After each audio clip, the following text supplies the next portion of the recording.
Hard work. Hard work. Hard work. Work. There you go. Forward. Hard work. Hard work. Hard work. Hard work. Hard work. Work. There you go. Forward. Hard work. Hard work. Hard work. Hard work. Hard work. Work. There you go. Forward. Hard work. Hard work. Hard work. Fall in. Hey, good morning, good morning, good morning. What's good? What's good? What's good? What's going on, High Speeds? Y'all know what it is. It's your boy Trey, and you're rocking with your favorite vets on the net. Sorry you missed us yesterday. Had a little technical difficulty, but we're back. I'm back. Let's go.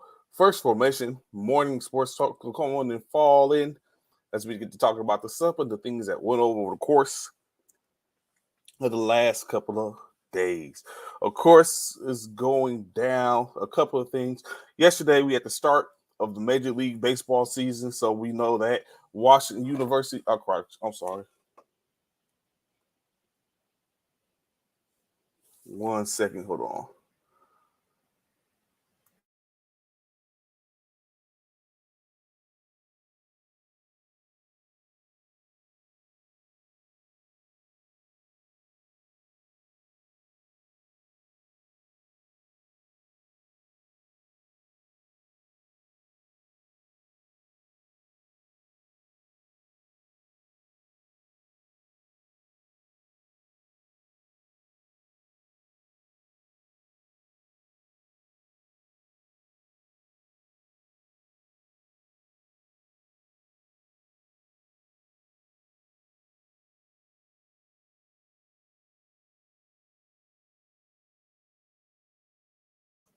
My fault.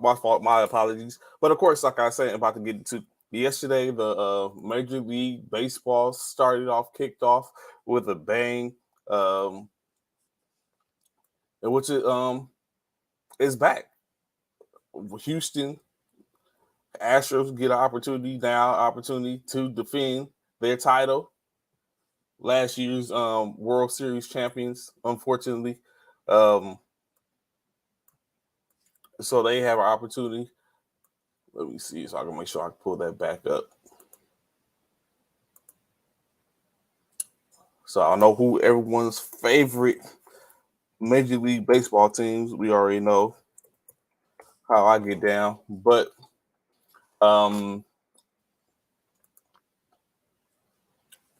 we had a couple of games, of course, like I was saying. Won't go too deep into all of them, but we will talk about, at least give the scores out, what the whistles for the most part. It was the beginning of the season. First and foremost, the Atlanta Braves gets the dub against Washington by the score of 7-2. The San Francisco Giants get the dub, lose to the New York Yankees, a clean sweep by the score of 5-0. The Baltimore Orioles and Boston Red Sox face off. Baltimore gets the dub by a score of 10-9. The Milwaukee Brewers, Chicago Cubs. Chicago gets the dub 4-0. A lot of Easter eggs going on. Detroit Tigers and Tampa Bay Rays 4-0 for Tampa Bay. Philadelphia Phillies, Texas Rangers. Texas gets a throttle with a 11-7 dub. The Pittsburgh Pirates and Cincinnati Reds. Reds lose by just 1 point in the ninth inning, going down by a score of 5-4. The St. Louis Cardinals and Toronto Blue Jays, 10-9 for the Blue Jays, starting up the season with the 1-0. It's a long season, though, 162 games. These numbers are almost asinine. Don't even make a difference. Minnesota Twins and Kansas City Royals, 2-0 for the Twins. The Mets and the Miami Marlins, 5-3 for the Mets. Chicago White Sox and the Houston Astros. Houston opens the season up with an L. It goes like that sometimes for the champion. Colorado Rockies faced off against the San Diego Padres, with San Diego took a 5-point loss to the Rockies by the score of 7-0. The Los Angeles Angels faced off against the Oakland A's, in which the Oakland A's were victorious by the score of 1-2. The Cleveland faced off against Seattle, in which Seattle gets the win. I don't know why Seattle is like a sleeper to me this year. I just feel like Seattle is going to be a problem this year. Seattle gets the win, however, by the score of 3-0. And last but not least, the best for last, the Los Angeles Dodgers faced off against the Arizona Diamondbacks. Late game shenanigans puts the Dodgers up by the score of 8-2 with a late 3-run homer. I was there for it. Well, I wasn't literally there, but I peeked it out. Glad to see them with the dub. Maybe we get off to what we usually do early and often, get off to best record in the MLB, just to go to the World Series or the National Division Championship to lose. Let's turn that around again. Let's get another dub. Last time they won is the last time the Lakers won the championship. Let's run that back. So if Lakers get the dub this year, y'all know the Dodgers are not too far behind. So, of course, that's going on. Plenty more MLB action going. Like I said, that's the first of 162 games. So your team didn't play last night. You're destined to see them play today, as well as some today, as they continue with the finish up their 2-3 game series. So all the hardball fans that's out there, it's y'all year. Moving into the I was about to say the NBA. Actually, moving into college basketball. If you're in the Dallas area, you already know what it is. The women's Final Four semifinal games on deck. As you know, as they're getting ready to get it going with tonight's games. Of course, you got the vaulted and ready to go. San Diego Gamecocks facing off, of course, tonight against the University of Iowa. Caitlin Clark, the walking bucket, you know what it is. The last time she touched the floor, she put up a 41-point triple-double. Do we get the same thing from Caitlin this evening? Or will the South Carolina Gamecocks completely lock her down? Like I stated before, I think the game plan is to let her get hers, just put everybody else under wraps, and you walk away with a W on into the championship game. On the other side of the bracket, the Louisiana State University Bayou Bengals face off against Virginia Tech, a 1-3, in which do we see another rematch of South Carolina and LSU? Do we even want to see a rematch of South Carolina and LSU? Because the last time they went at it, it was a clear blowout. It wasn't even a contest. It goes any ways in which we'll basically find out at the end, by the end of the night, probably about 10:30, 11 o'clock. We'll know who is going on to the women's NCAA Final Four tournament championship game to be played, I believe, on Sunday. And then on the other side, just across the state of Texas, out in Houston, the men will be getting their preps ready as they get ready to get into it on Saturday. FAU, 9th-ranked FAU, takes on San Diego State for their chance to be in the championship game. Other side of the spectrum, the University of Miami Hurricane face off against the UConn Huskies, in which we'll see who walks away from there unscathed, ready to go. It's a one-and-done tournament. So FAU You got Owls, Hurricanes, Huskies, and Aztecs all ready to go. We'll see how that goes. Unfortunate situation. You just knew the top ranked University of Houston was going to be at home hosting their tournaments, playing in their championship, but it didn't end out that way. Miami took care of that early. Miami is still rolling. So we'll see how it goes. Moving in to some NBA action. On 2 games last night, only because the start of the MLB season. Of course, y'all know those viewing rights is a monster, so they want to make sure they don't take too many ratings away from things. So schedule set up so that way they can afford the opportunity. I got to keep your eyes open, keep a watch on that. But they wanted to make sure they still had things to wet the whistles of those diehard round ball fans. 2 games last night, marquee games in a sense, but not all with the marquee players, of course. First game, of course, the Milwaukee Bucks took on the Boston Celtics in what was a battle in the East, 1 versus 2, respectively. Currently, when we're talking about who is the top teams in the East, so we just knew it was going to be one for the ages, most likely. Maybe a prelude to what the Eastern Conference Finals would look like. I hope this is what the Eastern Conference Finals look like. By the sound of the bell, the buzzers, after the 48 minutes, Boston had ran through Milwaukee by the score of 140-99. Goodness gracious. In the game to where Giannis Antetokounmpo was present, in the game where Jrue Holiday was present, Chris Middleton was present. It didn't go well. It's a good thing that a certain situation like that is a best of 7 series. Giannis led his team 24.7 rebounds, 2 assists. Chris Middleton, 13 points, 5 rebounds, 4 assists. Bobby Portis, a double-double, 12 points, 10 rebounds, 1 assist. And it kind of fell off from there. Brook Lopez, 8 points, 5 rebounds. 8 points, 1 rebound for Javon Carter.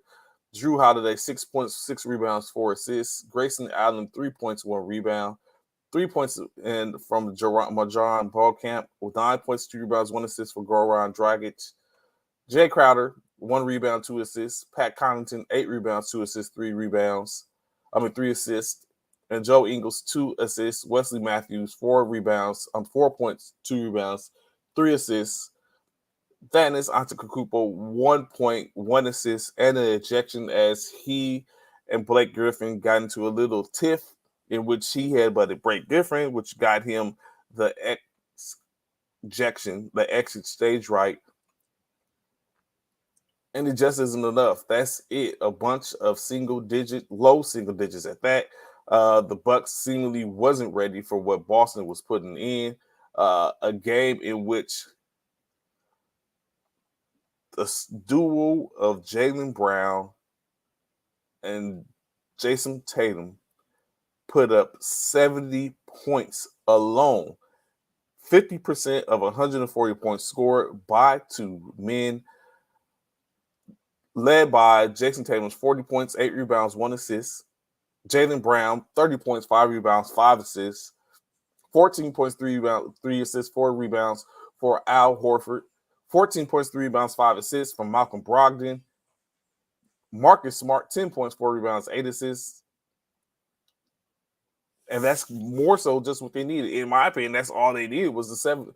All you need, everyone else go and get you a few points here and there. Me and Jason got it. It's like I can hear Jaylen Brown in the groove. 4 points apiece from Blake Griffin and Sam Hauser. 7.7 rebounds, 1 assist from Robert Williams. Grant Williams contributed with 6 points, 5 rebounds, 1 assist. Derek White, 8 points, 5 rebounds. And Mike Muscala, 1 rebound, 2 assists, all leading up to, a 41-point thrashing of what is the number 1 team in the East, even the best record in the NBA overall. A missed opportunity for Milwaukee to basically secure it all together and walk away. I believe I have not checked it yet, but I think with that loss, that even puts them a game and a half, a game, or even potentially tied for that. We're going to get into that in a few seconds. Only one more other game that was on the docket last night, and that had the Denver Nuggets, who is the number one team in the West, maybe with a little of an opportunity to see if they can get some ground to catch up to get that number one overall seed in the NBA, facing off against the New Orleans Pelicans, in the building in Denver, to where that didn't go as expected. Of course, Mr. Triple Double himself was not available. He did not play, but he has enough firepower on the team to where even without him, they should be able to get a W over a team of the New Orleans Pelicans, because they're kind of sitting at the bottom. A few misfortunes had them low on the total poll when it comes to the playoff perspective, but they're still scrapping, still fighting, still have an opportunity, and they showed that last night for the Denver Nuggets. 21 points, 4 rebounds, 7 assists from their leader in Jamal Murray. 19 points, 5 rebounds, 4 assists, Bruce Brown Jr. 11 points, 1 rebound from Christian Braun. Aaron Gordon tripped in with 11 points, 6 rebounds, and 4 assists. Michael Porter Jr., 10 points, 3 rebounds, 1 assist. Kentavious Caldwell-Pope, 5 points, 4 rebounds, 2 assists. Jeff Green, 5 points, 7 rebounds, 1 assist. 2.6 rebounds, 1 assist from Zeke Naji. And last but not least, Thomas Bryant, 4 points, 3 rebounds against the Pelicans, who's led by Brandon Ingles, 31-point triple-double, 31 points, 11 rebounds, 10 assists on the night. 15 points apiece from Trey Murphy, the third, and Jonas Valanciunas. 12 rebounds, 4 assists from Jonas. Trey Murphy, 2 rebounds, 3 assists. 23 points, 3 assists from CJ McCollum, getting his serve on. 7 points, 4 rebounds, 1 assist from Najee Marshall. 3 points, 3 assists. Dyson Daniels. Larry Nance contributed with 4 points, 4 rebounds. And lastly, Herb Jones, 6.7 rebounds, 1 assist for what ended up being the perfect score, 19 points drubbing. The New Orleans Pelicans get the win, 107-88. I guess maybe the Joker being absent did make a huge difference for the team. When you're looking at that, only 2 games for the most part, it still wasn't that much movement. Just the Celtics still ahead of the Milwaukee Bucks by the 2 games, but that is getting a little bit closer. 5 games remaining in the East between both teams. See if they can make up some ground. Do they continue to fall? I doubt the Bucks are going to give up that lead or going to fall off that pedestal, that perch. Celtics at 2. The 76ers currently holding on to the 3rd spot. The Cleveland Cavaliers coming in at number 4. The New York Knicks jostling at 5, but they are without their their key players in Julius Randle, who is expected to be reevaluated later on this in a couple of weeks. There's only a couple of weeks left, actually, this week and next week remaining for the rest of the season, which we'll see if he is going to make a return for the regular season. I mean, for the playoffs. The Brooklyn Nets holding on still to that 6th spot, up 1.5 games over the Miami Heat. At 7, at 8, the Atlanta Hawks sit at 500, just a game and a half.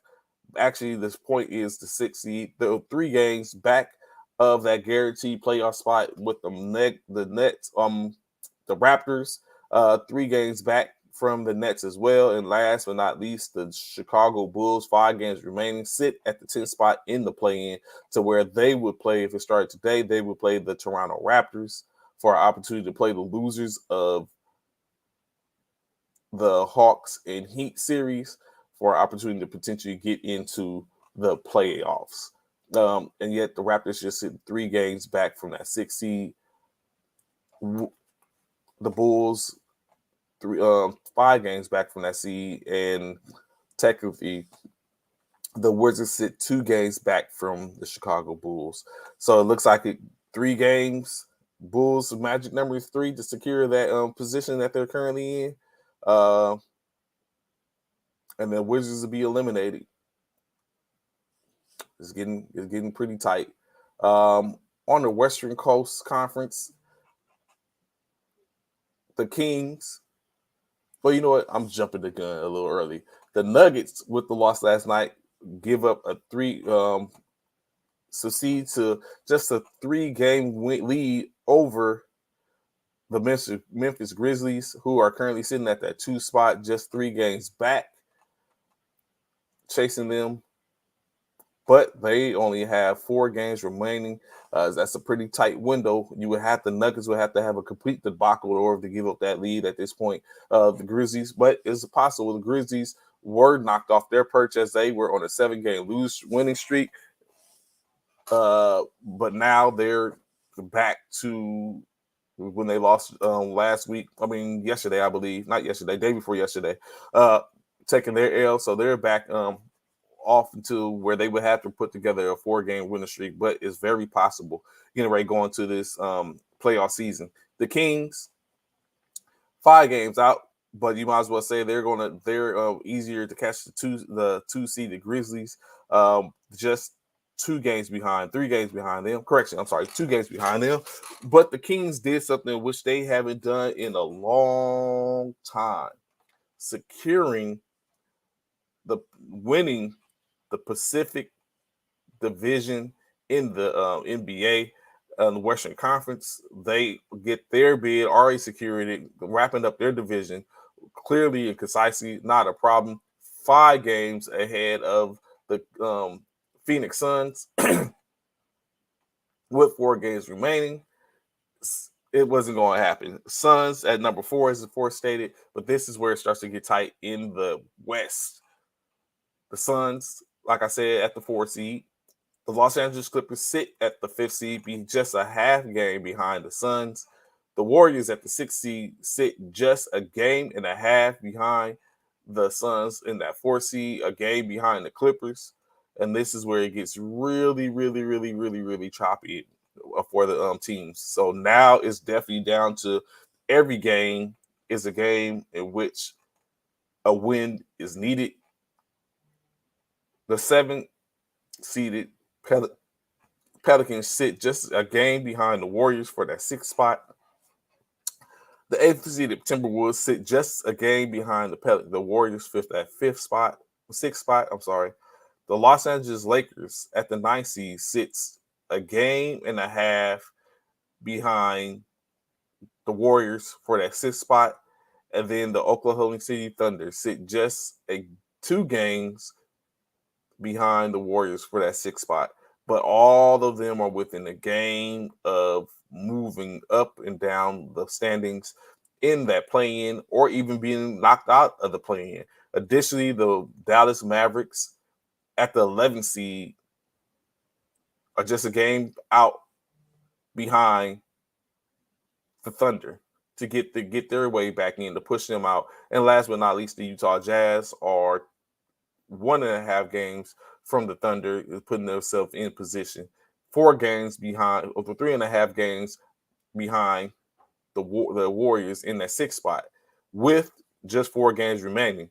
So it's on very tight. Of course, if you haven't been paying attention, the Portland Trailblazers decided to shut Dame Lillard down early in the week. Dame would not play any more games. We were just having a conversation the other day, and where now a lot of people are hoping that Damian Lillard, all-star guard, superstar guard for the Portland Trailblazers, does not remain a Portland Trailblazer comes the beginning of the 2003-2004 NBA season. That's a lot to move. I doubt they'll be doing that, but it does. Now it rings out, especially with him being shut down. Portland Trailblazers missing yet another opportunity to make some shake.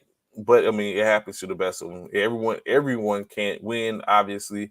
And so going forth, I'm sure Portland is going to take a very hard look at what their future is going forth, who they can bring in. Is it time to move on from Dame?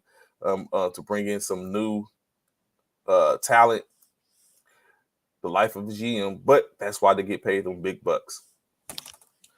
Tonight's games, of course, 13 games on the slate as we get closer and closer to the end of the NBA regular season.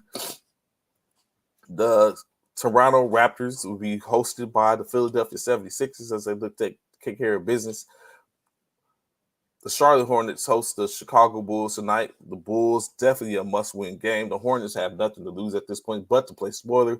The Bulls looking at an opportunity for them to put some distance between them and that 11th seed to ensure that they at least get into the play-in. The Oklahoma City Thunder will be hosted by the Indiana Pacers. Thunder looking to keep distance as they currently are the 10th seed in a tight Western Conference race. The Orlando Magic face off against the Washington Wizards. Washington already down and out. Another player that should be talked about, although I don't think too much because he has a very hard to move contract in Bradley Beal as he signed his Supermax, I believe it was last season. The extension that put a lot of money in his pocket, a lot of money distance between him and a potential suitor would probably make it work with a lot of signing trades and the movement or multiple teams. Additionally, the Boston Celtics face off against the Utah Jazz on their home court in TD Garden. The Jazz with an opportunity to make some way to get into the play-in. Currently, like we just talked about earlier, the Oklahoma City Thunder sitting just behind them at a game and a half. But against a hard foe, as we just talked about, the Celtics just cut through the Milwaukee Bucks easily with that 41-point dub. But did they expend a lot of energy? Would it be a situations where they're not going to be ready or not going to have enough to play against the Jazz? Although it could be an easy game. The New York Knicks and Cleveland Cavaliers face off yet again. Already securely in the third and fourth seeds. It's just at this point, it's just about the repetitions.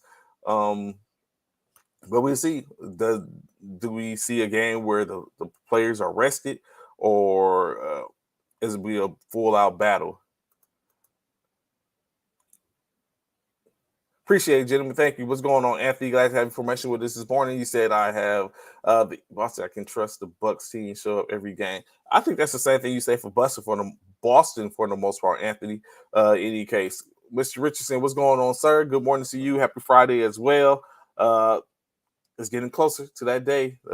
Just a matter of days. Let 21 T minus 21 days, 22 days. Well, actually, it's more than that. But I'm just saying from a playing standpoint. But yes, sir. Gladly to have your information with me this morning, gentlemen. Continue on for more games tonight. The Atlanta Hawks walk into the Brooklyn to take on the Nets on their court.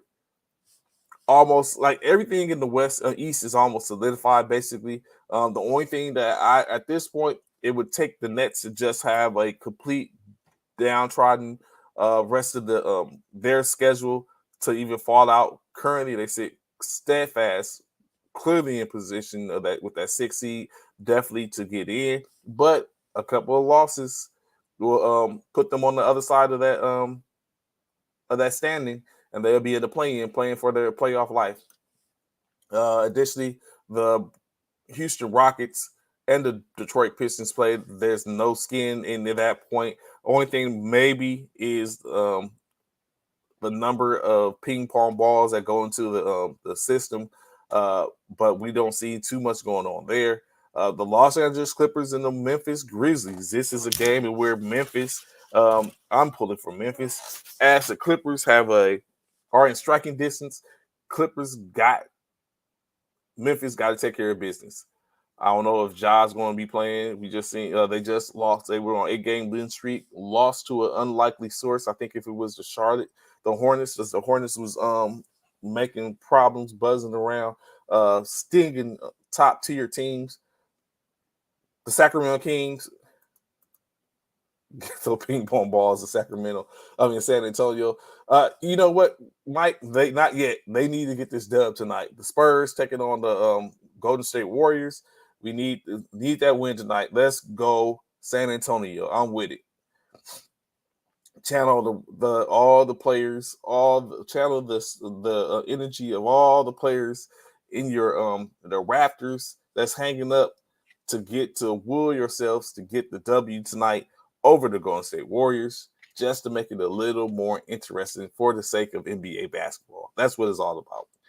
It's not even about the fact that the Lakers win, they get some separation, they move up potentially. It's about the spirit of the game and making it very exciting in the tight West race. So you got the Grizzlies and the Clippers. That's definitely going to make some noise. There's going to implications. The Kings and the Trailblazers don't really make a difference. Kings already clinched the Pacific Division.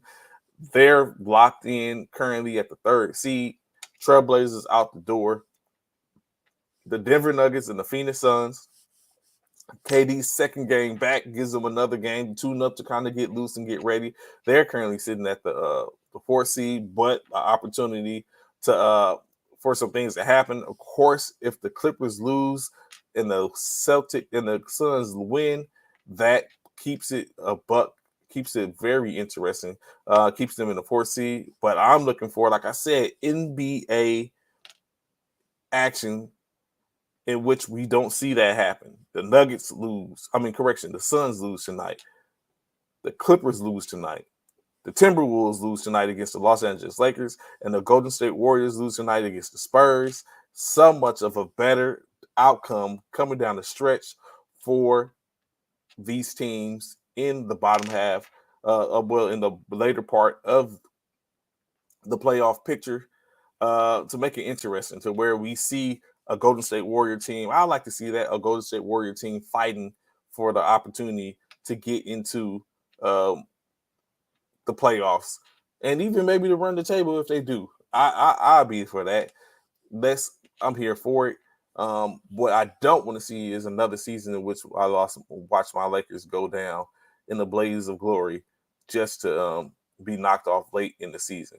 So we definitely have that there for it. The Lakers, Timberwolves, Warriors, and Spurs, Nuggets, Suns, Kings, and Trailblazers. It should be a pretty good game. This should be a good weekend. And then running back, of course, tomorrow on Saturday with a Mavericks versus Heat. Both of them fine for their playoff lives as well. That should be a good game in Miami. And then the Pelicans bring it back as they face off against the Clippers in New Orleans, in which I don't know which one I would prefer to see at that point. For me, I guess it's like a first come, first serve at this point, because it's like once, depending on what the outcome is from the Minnesota Los Angeles game for me, and the rest of the games would determine who I would more so want to lose in the game with the Pelicans and the Clippers. Like, does it do me any good if the Pelicans lose, or if the Clippers win, depending on the outcome of everybody else? So I resent. But in case, at this point, I think I would want it to be the Clippers to get the dub, because the Pelicans are more in striking range, and as long as they keep winning, that makes it harder for us to jump them. So I'm with the Clippers for that part, possibly. You don't know. That may be what it is. So with that being said, wait, let me make sure. Did I have anything else?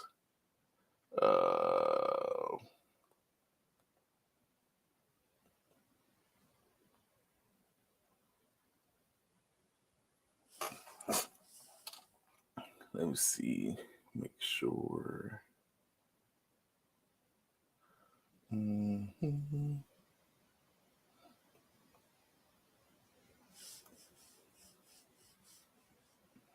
Nothing really besides that. Like I was saying earlier, 16 years span since the Sacramento Kings have made a playoff appearance, winning the division.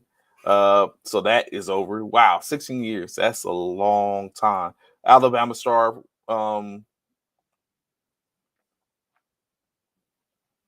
Alabama star Brandon Miller decides to enter into the NBA draft. It's crazy. Like when I be looking at these the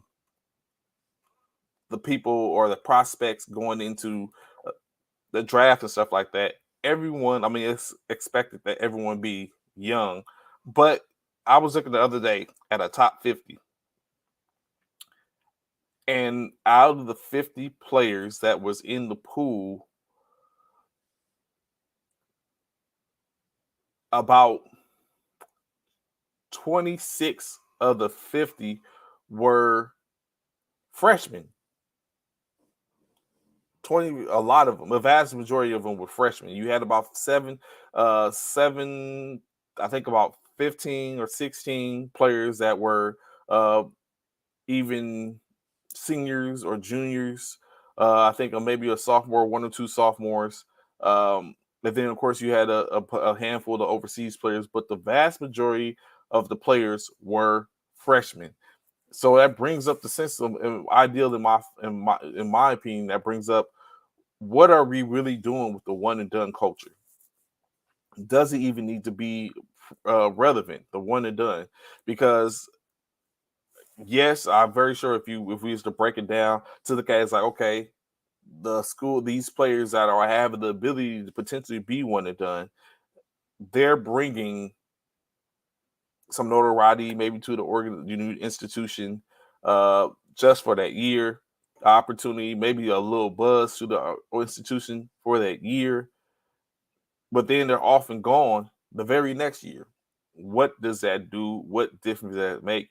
Especially when you look at the money that's given to them. Some of them are in NIL deals. Of course, none like Bronny. I think Bronny's making $7.1 million in NIL money. Of course, we know some of that comes with the fact that he's the heir to his dad's throne, potentially, for the fact that he has that DNA that runs through his veins. But in any case, but we're talking about Bronny James, and he's still a freshman. So he's not even one of those in which really fits into that narrative for the most part. Although he is being recruited by the Collier brother from was the number one, who was the top, the Gatorade male player of the year in basketball, and he goes to USC. He's recruiting to try and get Bronny to come to USC, in which we know if Bronny goes to USC, it's going to be a one and done season. I don't see any other way that gets done or that is going to happen, except for basically he walks out and goes to the league after playing just a year of college basketball. If he even does that, we don't know yet. He might decide to go into the G League and be part of the Ignite team. It remains to be seen. But in any case, he's the one and done at some point as well. But what does it? Why? Why is it? I mean, I know the NBA long ago they had an influx of players that was believing they had the chops to go into the league. A couple of them definitely were that people. When we look at the Kobe Bryants, maybe Darius Miles, Kevin Garnett, some that kind of came in and maybe built something later on in Tyson Chandler, Eddie Curry. Kwame Brown was serviceable. I mean, he probably wouldn't have been one of those that you would have just thought like, okay, he did it, but he didn't for the most part. Kwame Brown. Or a couple of the other 1Cs. You had Anthony Bennett, but of course, Bennett was he played college and didn't live up. Same thing with Andrew Wiggins. He played college and didn't live up to the number one spot. But now that he's in Golden State, it's a completely different story. So he had to grow a little bit. But you had some number one seeds that have, excuse me, you have some number one seeds that have been out there that haven't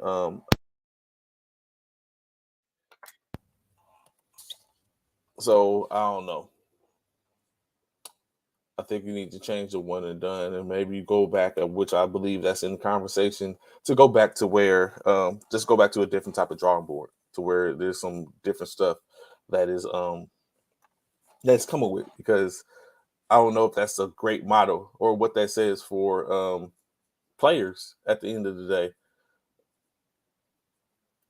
that are getting into these, that are doing these one and dones. Like we realize now at any time, in any profession or career, you can gain, you can work towards getting your degree.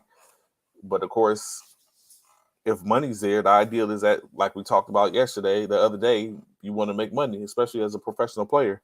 So if you have the ability to get into something and make some money, then you try that. Now you can try to better your standing in that making that money as a rookie by performing even one as a in the pros, I mean in the G League, overseas, or collegiately, and helping better your standing. But in-state is why with the one and done.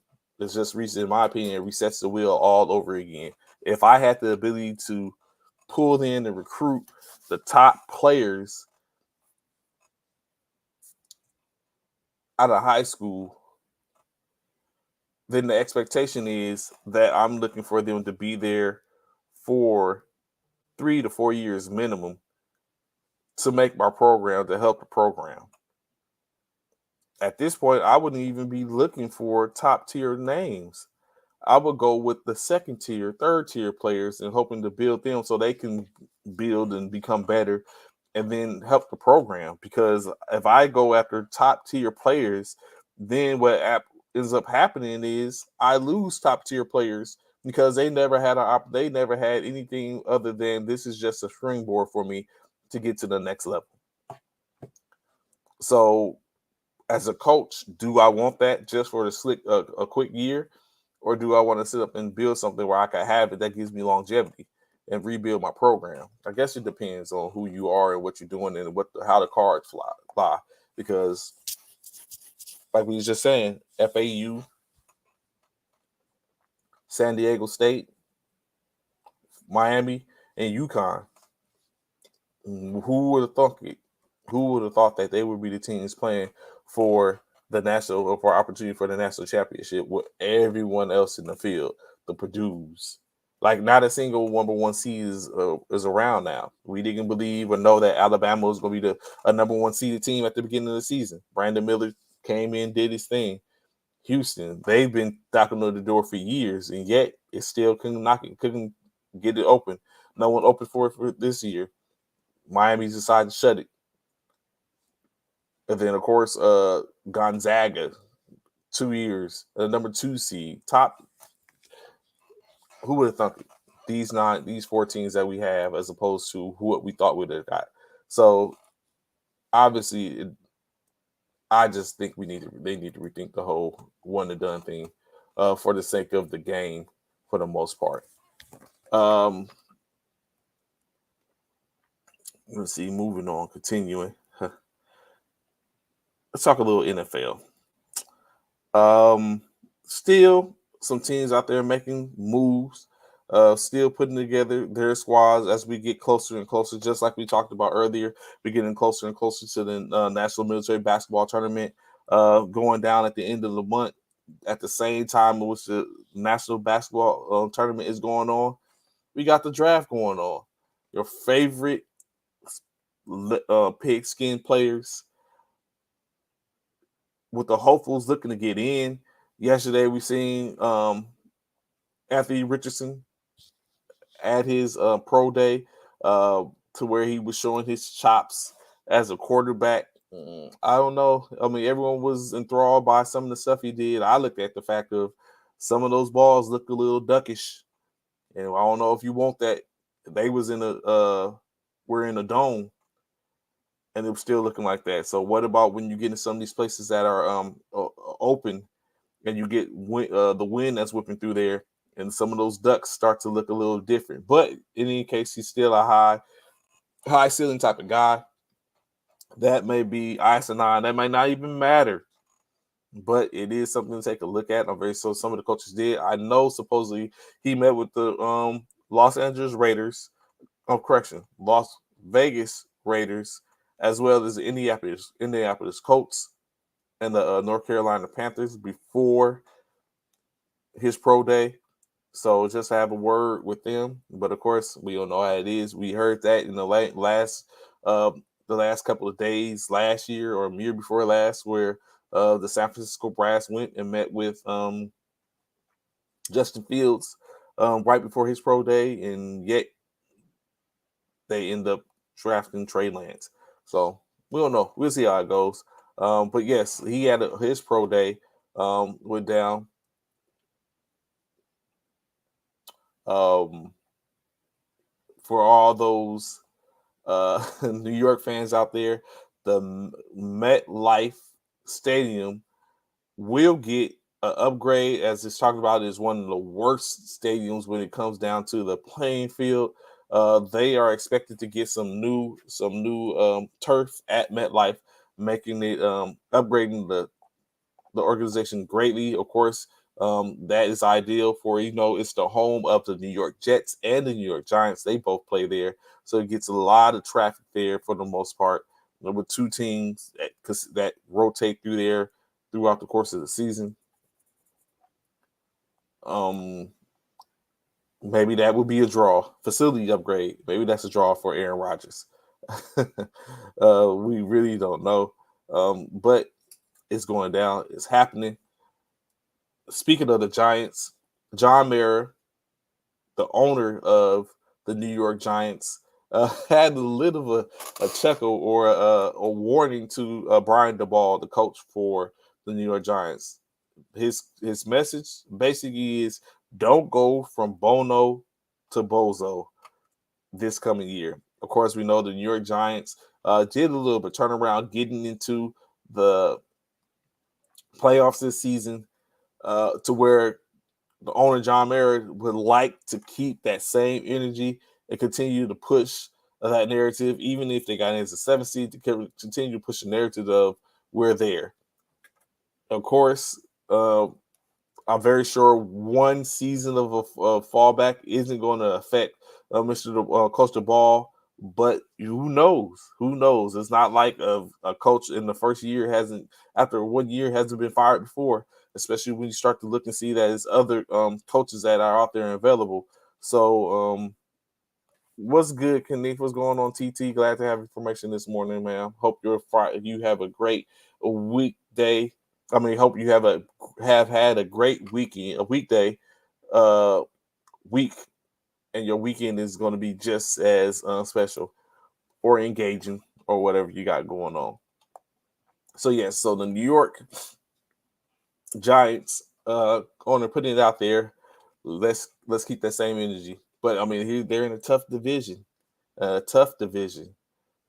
Philly, Dallas. Philly seems to remain steadfast a little bit. Probably not as potent as they will be from last year, but they have some continuity in their rosters a little bit. Not the same type of defensive line, but they did upgrade a little bit or remain contentious with their the defensive backs in their secondary. Then you have Dallas. Dallas might have actually got a little better. They cut some fat. They might have brought in some things a little more where they don't have to worry about second guessing or figuring out what they want to do. So Dallas might got a little better. Dallas might end up winning the division. We still don't know what's going to go on in with the Commanders. They're getting ready to be under new management potentially. With that, some new players. Sam Howell, it might be his season. We don't know what they're going to do or what, once it's all said and done, when the season gets ready to start, they might have some new options for quarterback potentially. So the Commanders might look different themselves. We might have it to where the East was the division in which no one seen coming last year. So they might be running it back this time. Instead of 3, they might have 4, all 4 in contention, basically locking up the whole NFL. With just all you do is win. You win the division, you have to win your division because we got the rest on lock. So that might be it. Or It might end up being another division we ain't even looking at right now. The South could be that dominant division, but we'll see it. We'll see it for the most part. Of course, the last couple of days we haven't been on the saga in reference to the Lamar Jackson um, and his contract and stuff like that. Took a little different turn as it was spoke about. A lot of people tend to speak about it. I think we spoke about it briefly to where we discussed and brung up his durability, in which Lamar came and clacked back because I guess it was a nerve struck when you looked at it because it was said that his durability is in question. And so a lot of people, I mean, he basically came back and said, because of what the conversation was, that basically he held out due to the contract discussions. First and foremost, that's where it was. I'm sorry, not the durability, the contract discussions. So it's like that he held up during the contract because of the contract discussions. Hence the reason why he held out and didn't play those last couple of games. So of course his clapback was, why would I have done that when I was injured at this time, and why wouldn't I have done it between this game and this game? What sense does that make? When I instate at the end of it, when I look at it all, when you're talking about why he held back and if he did, um, as well as when um him being injured and stuff like that, at this point, why? There's nothing to talk about for the most part. The only thing that's holding me to this organization is the simple fact that they franchise tag me, and even they're going to pay me all that money to play for 1 year. It's a contract to where I play for 1 year and make a new resume for myself to even one, garner the money from them, or two, someone else that is in need of a quarterback, pick me up and go from there. Uh, that's basically where you look at it is at, or he doesn't play on the tag and he sits out, and he does. Well, he's talking about, like I see what Anthony's talking about right now. He said, it says on Twitter, but at minimum, he may not want more than Deshaun Watson, but he does want a Deshaun Watson-esque deal where he wants that type of money guaranteed. You know, not just that, he wants that type of money guaranteed. So that is what he's looking for. And he can go down the route of Deshaun Watson, although Deshaun Watson didn't play for that time frame under different circumstances, but he can go down that route where he's just not going to play. I'm not going to play on the franchise tag. We're just gonna go ahead and play, and then it could be a situation to where, just like Le'Veon Bell, he had to sit out 2 years, I think almost 2 years before he even got a look. But the next time we saw Le'Veon Bell, it wasn't what we had when we last seen Le'Veon. So that could be something as well. Anthony said Sam Howell start for the Commanders by week 8. He might start before then. It was just like Desmond Ridder. He was named just the other day. He was named as the starter in Atlanta. Sam Howell currently, I think, is being named as the starter in Washington. I think when you look at the new bloods, stuff like that, that's coming into the NFL, that's probably where it stops. Of course, Pickett, we need Kenny Pickett, but he was just started last year over Mitchell Trubisky. Hold on as I get these calls.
Sorry about that. You have a lot going on, getting ready to start the softball season, and like everyone's trying to get their team signed up.